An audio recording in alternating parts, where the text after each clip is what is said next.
Hello बच्चों, हम लोग पिछले कुछ वीडियोस में स्ट्रक्चर ऑफ एटम डिस्कस कर चुके हैं। आप लोगों ने वो देखा होगा।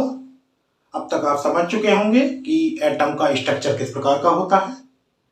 एक बार हम उसको थोड़ा सा रिवाइज करना चाहें तो एटम के सेंटर में एक पॉजिटिवली चार्ज्ड डेंस स्पेस होता है जिसको हम न्यूक्लियस कहते हैं, और उसके सराउंडिंग एरिया में 3 डायमेंशनल एरिया में इलेक्ट्रॉन एग्जिस्ट करते हैं। इस प्रकार से न्यूक्लियस के अंदर पॉजिटिव चार्ज वाले प्रोटॉन और न्यूट्रॉन लाइज करते हैं, जबकि न्यूक्लियस के बाहर इलेक्ट्रॉन लाई करते हैं। विभिन्न प्रकार की ऑर्बिटल में या डिफरेंट ऑर्बिटल्स में इलेक्ट्रॉन का एग्जिस्टेंस होता है। अब हमें ये देखना है कि वो इलेक्ट्रॉन किस प्रकार से उस पूरे 3 डायमेंशनल स्पेस में एग्जिस्ट करते हैं, किस प्रकार से उनकी पोजीशन होती है, किस प्रकार से उनका उन ऑर्बिटल्स में डिस्ट्रीब्यूशन होता है। That is called as electronic distribution. इसी चीज को हम इलेक्ट्रॉनिक डिस्ट्रीब्यूशन कह सकते हैं। इस इलेक्ट्रॉनिक डिस्ट्रीब्यूशन को हम इस प्रकार से भी डिफाइन कर सकते हैं: the distribution of electrons in the various cells, subcells and the orbitals of an atom called as electronic configuration। तो अब हम यहां पर आज इलेक्ट्रॉनिक कॉन्फ़िगरेशन की बात करने वाले हैं कि इसी में हमारे इलेक्ट्रॉनिक कॉन्फ़िगरेशन में एक आता है valence shell configuration. Valence shell configuration, जब हम इलेक्ट्रॉनों का डिस्ट्रीब्यूशन करते हैं तो जो हमारा सबसे आउटर सेल होता है, जो हमारी सबसे आउटर ऑर्बिटल होती है, उसमें जो इलेक्ट्रॉनों का डिस्ट्रीब्यूशन के बाद इलेक्ट्रॉनों की संख्या आती है, उसी को हम बैलेंस सेल कॉन्फ़िगरेशन कहते हैं कि उस हमारे जो आउटर सेल है उसमें कितने इलेक्ट्रॉन किस प्रकार से अरेंज है। That is called as balance cell configuration. Now we will discuss various rules and the theories of different scientists। यहाँ पर बहुत सारे साइंटिस्ट ने अलग अलग प्रपोजल दिए और जो यहाँ पर एप्लीकेबल है, फुल्ली एप्लीकेबल है, उन सबको हम वन बाय वन सारे रूल्स को और उनकी थ्योरीज को हम एक्सप्लेन करेंगे कि किस प्रकार से हमारा फाइनली इलेक्ट्रॉनिक कॉन्फ़िगरेशन तैयार होता है। इससे पहले हम बात करते हैं representation of electronic configuration.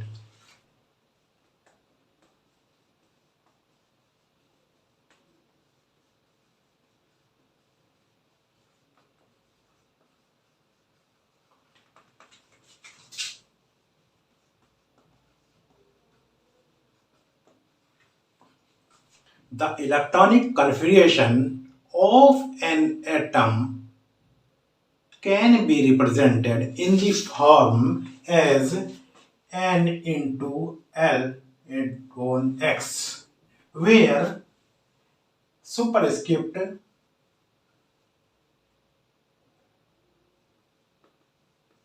x is the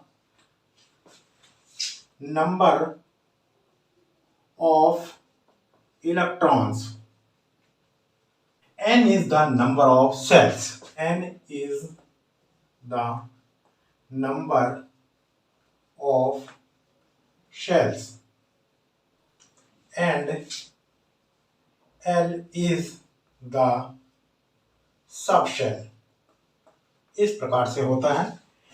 हम इसको इस प्रकार से डिनोट कर सकते हैं n l x। ये यहां पर हो जाएगा number of electrons, here x is the number of electrons, L is subshell, and n is the number of shell। For example हमारे पास सपोज 3p2 है, देन यहाँ पर जो हो जाएगा वो number of shell is equal to 3 number of electrons is equal to 2, और जो हमारे पास सब सेल हो जाएगा वो हो जाएगा यहाँ पर P। इस प्रकार से हम इसको डेनोट करते हैं। जो हमारा इलेक्ट्रॉनिक कॉन्फ़िगरेशन इस प्रकार से डेनोट किया जाता है कि यहाँ पर हमारा क्या, किस सेल में और कितने इलेक्ट्रॉन प्रेजेंट है। Now we will discuss the rules for the electronic configuration. Rules for the electronic configuration of an atom. किसी एटम के लिए जो हमारे पास रोल प्रपोज किए गए उसमें से है maximum number of electrons in a shell. किसी सेल में नंबर ऑफ इलेक्ट्रॉन की संख्या कितनी होगी? तो अकॉर्डिंग टू बोरबरी, एक साइंटिस्ट थे, अकॉर्डिंग टू बोरबरी the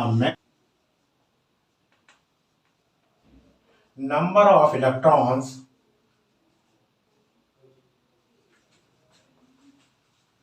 in a cell may be 2n square. ये जो संख्या है वो 2n स्क्वायर के अकॉर्डिंग होती है। ये बोरबरी के रूल के अकॉर्डिंग है।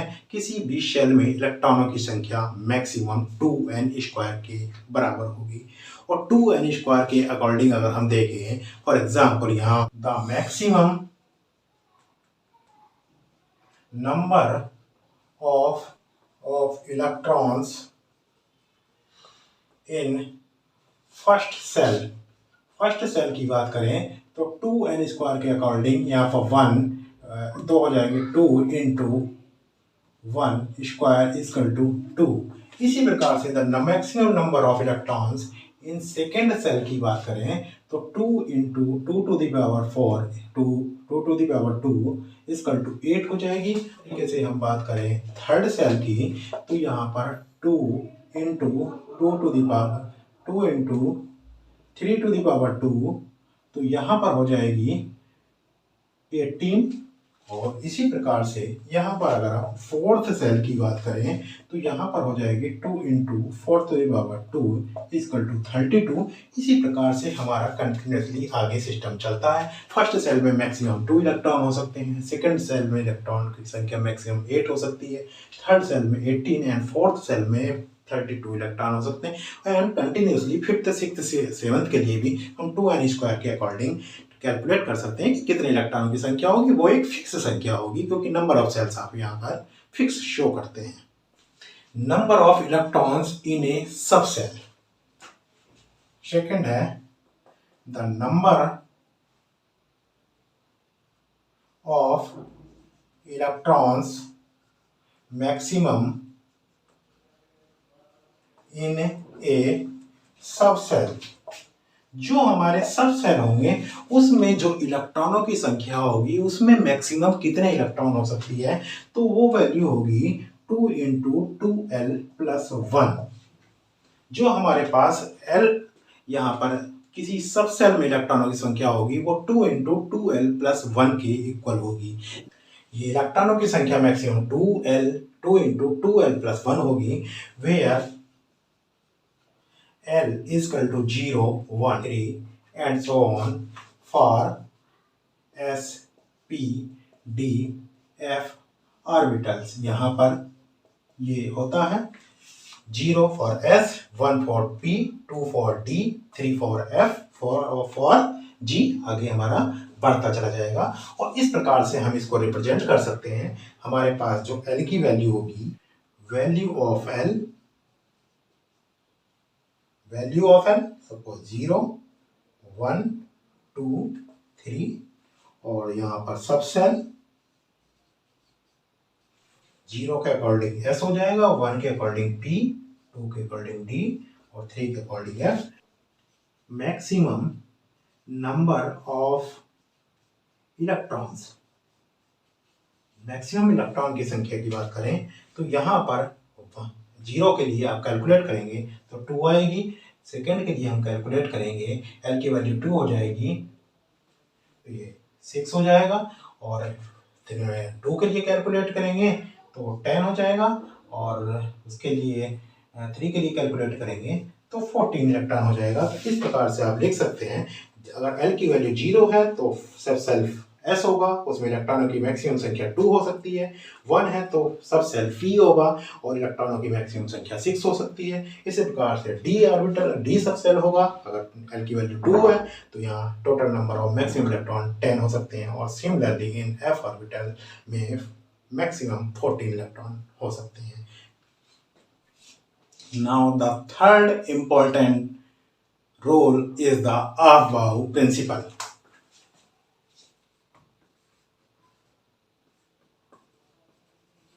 Aufbau's principle.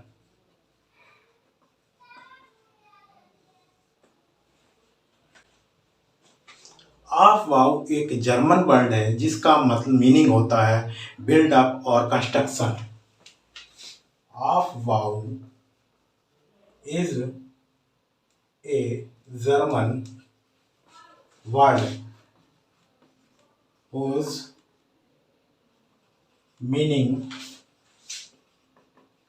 is build up or construction.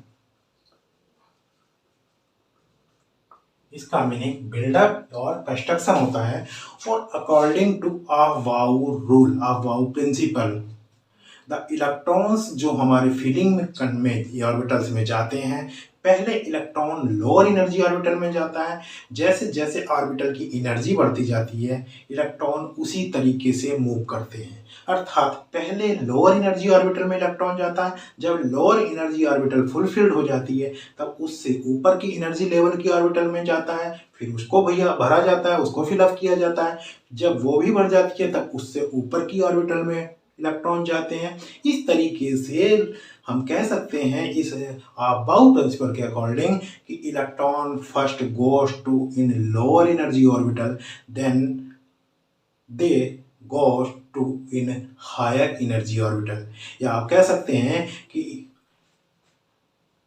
Lower energy orbital पहले भरी जाती हैं और हायर एनर्जी ऑर्बिटल बाद में भरी जाती है। तो एनर्जी के ऑर्डर के हिसाब से हमारी ऑर्बिटल फिलअप की जाती है। अगर हम एक डेफिनेशन के रूप में अफबाउ प्रिंसिपल को लिखना चाहें तो वो इस प्रकार से लिखते हैं,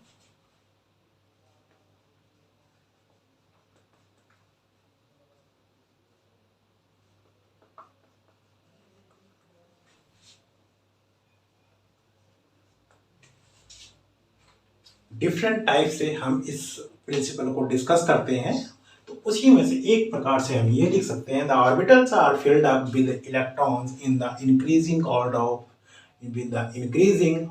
ऑफ दियर एनर्जी, कि ऑर्बिटल को जो फिलअप किया जाता है वो उनके इंक्रीजिंग ऑर्डर में फिलअप किया जाता है, इंक्रीजिंग एनर्जी ऑर्डर में उसको फिलअप किया जाता है। जिसकी एनर्जी लो होती है उसको पहले फिलअप किया जाता है, जिसकी एनर्जी हाई होती है उसको बाद में फिलअप किया जाता है। अब हम इस ऑर्बिटल की एनर्जी का भी ऑर्डर हमको यहाँ पर डिस्कस करना पड़ेगा कि किस ऑर्बिटल की एनर्जी का क्या ऑर्डर होगा, तभी हम उसमें इलेक्ट्रॉनों का फिलअप कर सकते हैं। तो हमारा जो एनर्जी ऑर्डर होगा जिस प्रकार से होगा, ऑर्बिटल्स एनर्जी ऑर्डर, सबसे पहले 1s ऑर्बिटल की एनर्जी लो होगी, सेकेंडली 2s आएगा, 2p, 3s, 3p less than 4s less than 3d less than 4p less than 5s less 4d less than 5p less than 6s less than 5d less than 6p less than 7s less than 5f and 6d less than 7p less than 8s and so on. इसी प्रकार से हमारा ये energy order चलता जाता है। जो orbital हमारी पहले आ रही है वो लोअर एनर्जी की ऑर्बिटल है अपने आगे आने वाली ऑर्बिटल से। तो आप जैसे जैसे आगे बढ़ रहे हैं यहाँ पर एनर्जी ऑर्डर ऑर्बिटल का इंक्रीज हो रहा है। तो जो हमारा यहाँ पर इलेक्ट्रॉनों की फिलिंग होगी, ऑर्बिटल की जो फिलिंग होगी, ऑर्बिटल्स जो हमारी बीइंग फील्ड जो फिलिंग की जाएगी वो भी हमारी इसी ऑर्डर में हो जाएगी। पहले 1s भरी जाएगी, उसके बाद 2s, फिर 2p, there after 3s and so on. इस तरह से हमारा ये सिस्टम चलता जाता है और ऑर्बिटल इस ऑर्डर में हमारी भरी जाती है। ये जो अफबाउ प्रिंसिपल है, ये अकॉर्डिंग टू अफबाउ प्रिंसिपल हमारा ऑर्बिटल का पूरा सिस्टम है, ऑर्बिटल एनर्जी का सिस्टम है और ऑर्बिटल के भरे जाने का पूरा सिस्टम है। बट यहाँ पर ऑर्बिट जो हमारा अबव प्रिंसिपल है कुछ उसकी लिमिटेशंस हैं। वो लिमिटेशन किस प्रकार से हैं कि यहाँ पर जो हम ये आर्डर भर रहे हैं ये आर्डर भी कब तक लागू होता है, कहाँ कहाँ पर लागू होता है, कहाँ कहाँ पर ये सिस्टम फेल करने लगता है, तो फिर उसके स्थान पर हम किस प्रकार से इलेक्ट्रॉनिक कन्फिग्रेशन लिखते हैं।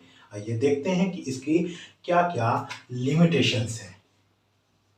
Limitations,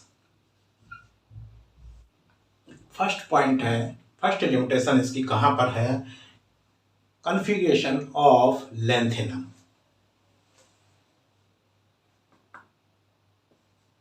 electronic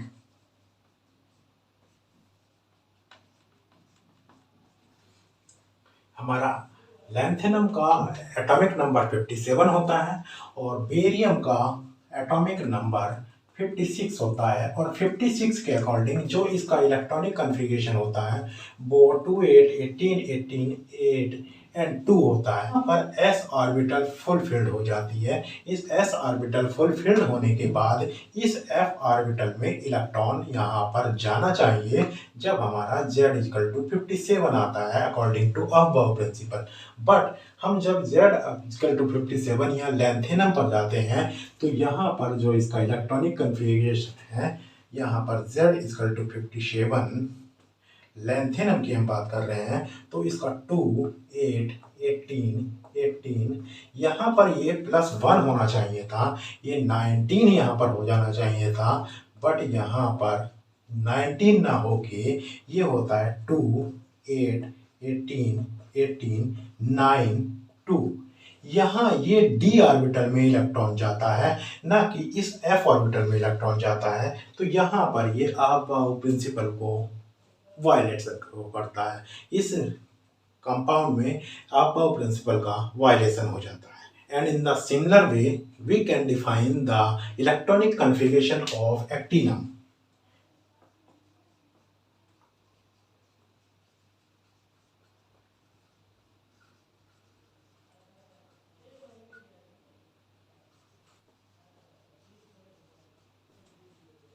Electronic configuration of actinum, the atomic number of actinum is 89.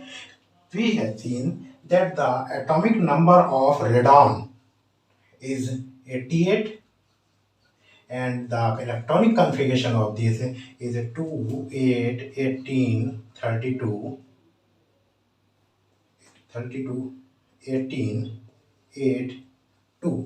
ये इलेक्ट्रॉनिक कन्फिग्रेशन होता है। तो यहाँ पर भी क्या होता है कि ये जो इलेक्ट्रॉनिक कन्फिग्रेशन है यहाँ पर जब हम एक्टिनम को भरते हैं तो एक्टिनम का हमारे पास एटॉमिक नंबर 89 होता है। तो इसके अकॉर्डिंग 2 8 18 32 और यहाँ 32 19 8 एंड 2 हो जाना चाहिए था, क्योंकि यहाँ पर एक एटॉमिक नंबर बढ़ा है। ये इलेक्ट्रॉन ये ऑर्बिटल फुलफिल्ड हो गई है s ऑर्बिटल, यहाँ 8 इलेक्ट्रॉन हो गए तो 19 यहाँ पर इलेक्ट्रॉन होने चाहिए थे। इस f ऑर्बिटल में यहाँ पर इलेक्ट्रॉन जाने चाहिए थे 4f ऑर्बिटल में।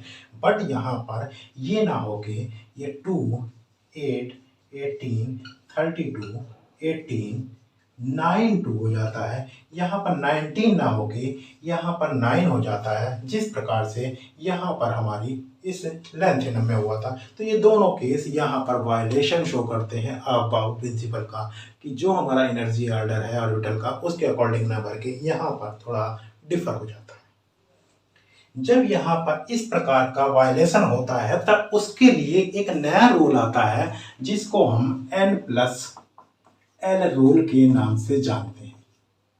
इसको हम N+L के रूल के नाम से जानते हैं। ये N+L रूल क्या है? जब हम यहाँ पर इलेक्ट्रॉनिक डिस्ट्रीब्यूशन कर रहे हैं, इलेक्ट्रॉनों का डिस्ट्रीब्यूशन कर रहे हैं, तो हम ये देखते हैं कि जो एनर्जी ऑर्डर है हमारा ऑर्बिटल का, उसके अकॉर्डिंग लोअर एनर्जी से अपर एनर्जी की ओर को ऑर्बिटल को फुलफिल करते चलते हैं। बट जब हमारी ऑर्बिटल यहाँ पर इस तरीके से भरी जा रही हैं, तो उसमें जब हमारा वायलेशन होता तो वो होता है अकॉर्डिंग टू N+L रूल। तो हम वहाँ पर इस प्रकार से देखते हैं कि जब हमारा N+L की वैल्यू, ये जो हमारा टोटल एनर्जी सिस्टम है N+L पर चलता है, तो जब हमारी N+L की वैल्यू अगर किन्हीं दो ऑर्बिटल के लिए सेम हो जाता है, तो जब सेम ऑर्बिटल के लिए यहाँ पर दो या दो से अधिक ऑर्बिटल के लिए N+L की वैल्यू सेम आ जाती है, तो हम वहाँ पर इलेक्ट्रॉनों का फिलअप उस हिसाब से करते हैं पहले जहाँ पर N की वैल्यू कम होती है। अर्थात जो प्रिंसिपल क्वांटम नंबर है हमारा n, वो जिसके लिए कम होगा उस ऑर्बिटल को हम पहले फिलअप करेंगे और दूसरी ऑर्बिटल को बाद में फिलअप करेंगे। तो जहाँ पर हमारा N+L रूल इक्वल शो होता है, वहाँ पर n ऑर्बिटल को हम पहले भरते हैं। That is called as N+L rule. कि इस रूल के अकॉर्डिंग N+L रूल क्या हुआ कि according to N+L rule, the orbital having lower value of N+L, the orbitals having lower value of N+L will be filled first, and then having higher value of N+L will be filled up in the last. If more than one orbital have the equal value of N+L, then the orbitals will be, that orbital will be filled up first which have lower value of n. ये rule के according हमारा वो orbital पहले भरी जाती है जो orbital n की वैल्यू कम रखती है। फॉर एग्जांपल हमारे पास में एक 3d ऑर्बिटल है, एक 4p ऑर्बिटल है, एक 5s ऑर्बिटल है। यहाँ पर हमारे पास N+L की वैल्यू सभी में यहाँ पर देखें तो यहाँ 3d में जो आएगी 3 + 2 = 5, 4p में 4 + 1 = 5 एंड 5s में 5 + 0 = 5 आती है। अर्थात सभी में N+L वैल्यू यहाँ पर सेम आ रही है। तो किस ऑर्बिटल को हम फुल पहले करेंगे? तो यहाँ पर हम देखेंगे, यहाँ पर ये वैल्यू 3 है, यहाँ पर ये वैल्यू 4 है और यहाँ पर ये वैल्यू 5 है। यानी n की वैल्यू यहाँ पर 3 है, यहाँ n की वैल्यू 4 है और यहाँ n की वैल्यू 5 है। तो n की वैल्यू जहाँ पर कम होगी वो ऑर्बिटल पहले भरी जाएगी। अर्थात 3d ऑर्बिटल पहले भरी जाएगी, 4p उसके बाद भरी जाएगी। हम लगा सकते हैं 4p इस प्रकार से, और उसके बाद तब ये 5s ऑर्बिटल भरी जाती है। That is called as N+L rule.